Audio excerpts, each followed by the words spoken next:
আমরা বাংলাদেশে অযোগ্য শাসক চাই না। হাছনাত আব্দুল্লাহ। বৈষম্যবিরোধী ছাত্র আন্দোলনের আহ্বায়ক হাছনাত আব্দুল্লাহ বলেছেন, আমরা আর এমন বাংলাদেশ চাই না যে বাংলাদেশে অযোগ্য শাসক আমাদেরকে শাসন করবে।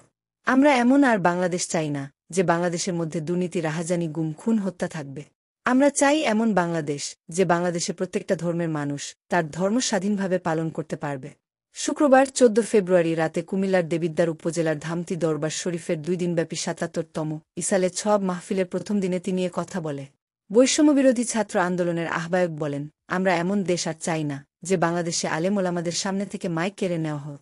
আমরা এমন বাংলাদেশ আর চাই না যে বাংলাদেশে দাড়ি ধরে ধরে আলেম ওলামাদেরকে জেলে ঢোকানো হয়। আমরা এমন বাংলাদেশ আর চাই না যে বাংলাদেশে কোরআন থেকে হাদিস থেকে আলোচনা করার কারণে সেই মাহফিল বন্ধ করে দেওয়া হয়। আমরা এমন বাংলাদেশ চাই যে বাংলাদেশে ইসলামের সুশীতল ছায়াতলে আমরা সবাই শান্তিপূর্ণভাবে বাস করতে পারব। হাছনাত বলেন, আমাদের রাষ্ট্র কখনো আমাদের ঠিক করতে পারবে না। প্রশাসন আমাদেরকে কখনো ঠিক করতে পারবে না। পুলিশ আমাদেরকে কখনো ঠিক করতে পারবে না, যদি না আমরা নিজেরা নিজের থেকে ঠিক না হই। আপনাদের কাছে অনুরোধ করব, আমি ইসলামের অনেক বেশি কিছু জানি না। এখানে যেই আলেমরা রয়েছেন তারা ইসলাম সম্পর্কে অনেক জ্ঞান রয়েছে। আমার ভুল হলে আপনারা মাফ করবেন।